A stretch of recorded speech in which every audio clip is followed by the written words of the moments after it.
folks, tonight's reaction video or episode, we'll be talking about the myths and facts about superintelligent AI. So let me know in the description or comment section below what y'all think about this. If y'all heard about this video before, let me know what y'all think. But anyways, folks, I have no clue what this might be about, but I may have a few ideas, because I've heard many people give a lot of cons and pros about the uses and the usage, and just having artificial intelligence. As for some, maybe I wouldn't say older generations, but because the generation before us had technology, but not many people were that much into it as within the generation after, and our generation and the generation after us. But I would say that a lot of generation before us, they would probably, a lot of them, I've heard a lot more cons about artificial intelligence, and maybe out of fear factor, a lot of negative stuff, but they do bring up valid points. Maybe some of that stuff could happen, but there's a lot of positive things that can come from it. I think a lot of greater positive things. But anyways, let's go check this video real quick. Alright, let's check it out.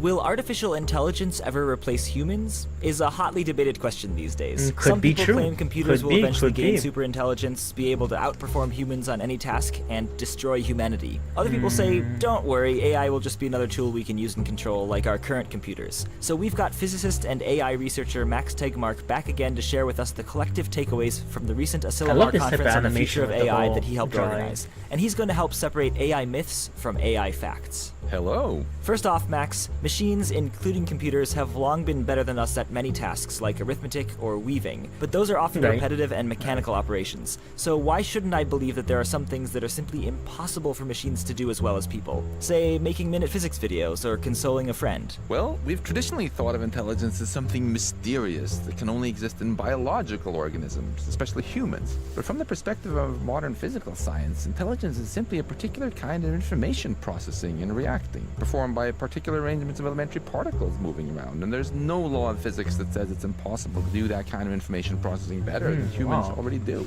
It's not a stretch to say that earthworms process information better than rocks, and humans better than earthworms, and in many areas, machines are already better than humans. This suggests that we've likely only seen the tip of the intelligence iceberg, and that we're on track to unlock the full intelligence that's latent in nature and use it to help humanity flourish, or flounder. So how do we keep ourselves on the right side of the flourish or flounder balance? What, if anything, should we really be concerned about with superintelligent AI? Here's what has many top AI researchers concerned. Not machines or computers turning evil, but something more subtle. Superintelligence that simply doesn't share our goals. If a heat-seeking missile is homing in on you, you probably wouldn't think, no need to worry, it's not evil, it's just following its programming. No, what matters to you is what the heat-seeking missile does, and how well it does it. Not what it's feeling or whether it has feelings at all. The real worry isn't malevolence, but competence.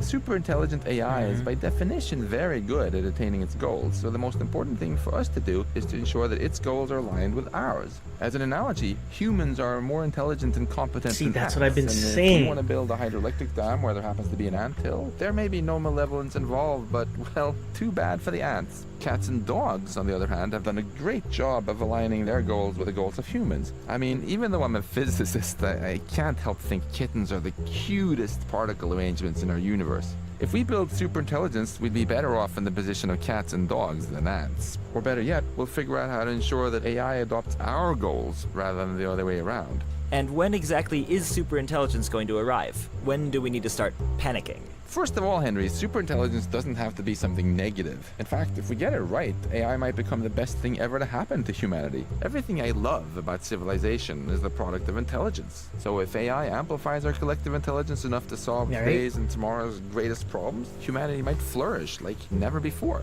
Second, most AI researchers think superintelligence is at least decades away, but the research needed to ensure that it remains beneficial to humanity rather than harmful might also take decades. So we need to start right right away. For example, we'll need to figure out how to ensure machines learn the collective goals of humanity, adopt these goals for themselves, and retain the goals as they get ever smarter. And what about when our goals disagree? Should we vote on what the machine's goals should be? Should we do whatever the president wants? Whatever the creator of the superintelligence wants? Let the AI decide? In a very real way, the question of how to live with superintelligence is a question of what sort of future we want to create for humanity, which obviously shouldn't just be left to AI researchers, as Sometimes caring you might have and to let the socially AI skilled as we decide. are. Thanks, Max. So, how do I get involved to make sure we don't end up living in a superintelligence-powered dictatorship? At the Future of Life Institute, Which is sponsoring this video. we've built a site where you can go to answer questions, ask questions, and otherwise contribute your thoughts to help shape the future of AI policy and research. The link is in the video description. Awesome. Thanks again. Alright folks, let me know what y'all think about the reaction video and what y'all think about the video itself in the comment section below. I'll put a link to the credits back in the for the original link back to the original video in my description box below, so go check them out, check their page out. Also, you know, it's like I've always said, I've told my parents this, I've always had discussions with my mom about this and my dad. You know, I always talk to them about this kind of things. Like, you know, some people from older generations might think the technology and increase of it is still kind of bad, but to me, I think it's been very beneficial. I mean, if you look about years ago, you know, problems with food, you know, back then there was probably a lot more starvation back then, hunger, and you know, a lot of the types of thing where, you know, where there's hunger involved and stuff like that, a lot of that is being filled, it's being solved because of technology advancing. When technology advances, we can, you know, how we advanced and created, you know, processed food, although not too unhealthy, but you know, still it's food, you can still live off of it. You know, especially people who are very poor, or you know, who are starving, you know, processed food, you know, something cheap. You know, food is all around us now compared to many years ago. You can get food almost anywhere. Even in countries that are, you know, still very poor, you know, they always have some way to get food. You know, back in the past, here in certain areas, people died of starvation. Like, there's no food at all, and it could be for a long time. It's same with water. But anyways, another thing that technology helped us benefit is, you know, your phones, your computers, your communication. Imagine how much slower your businesses would operate, you know, without this, you know, without the use of these computers, without the use of these smartphones. Imagine banks. How much more people do we have living on this earth? How much more people are utilizing banks? Imagine if they didn't have, you know, increased technology like this. You never know what would happen.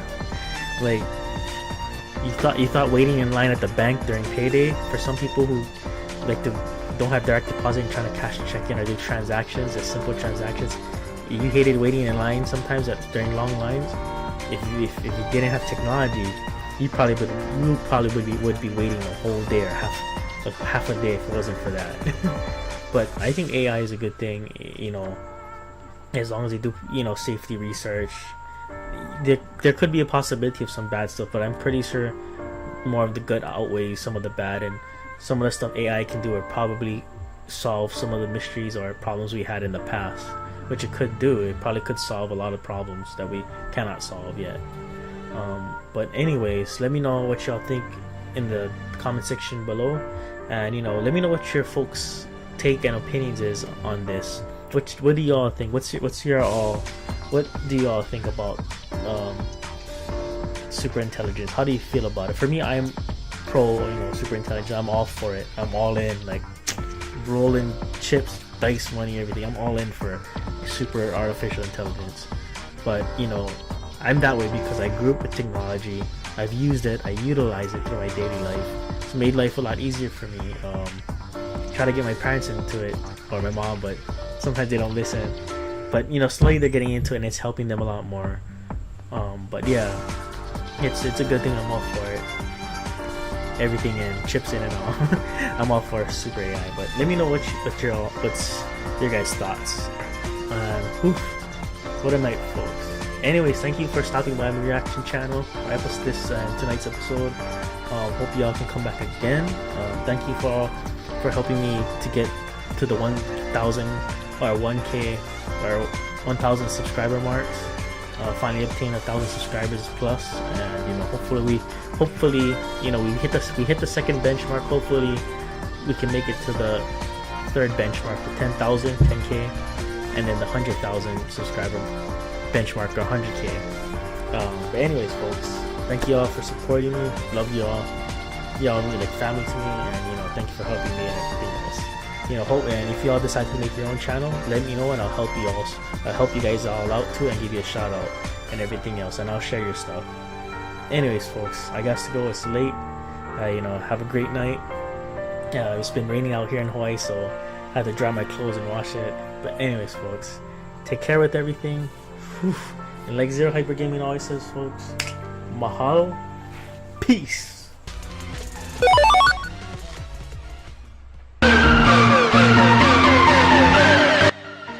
Thanks for watching this video brought to you by Zero Hyper Gaming.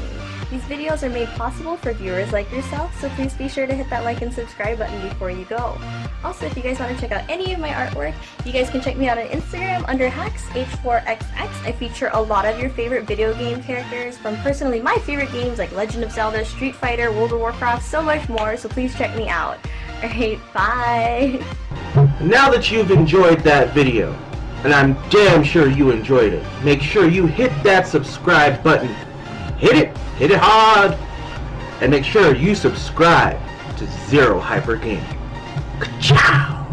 Zero Hyper Gaming here. If y'all like what you just seen, click that like and subscribe button now. For those of you who want to check out my live gameplay footage, just go to twitch.tv/zerohypergaming, folks.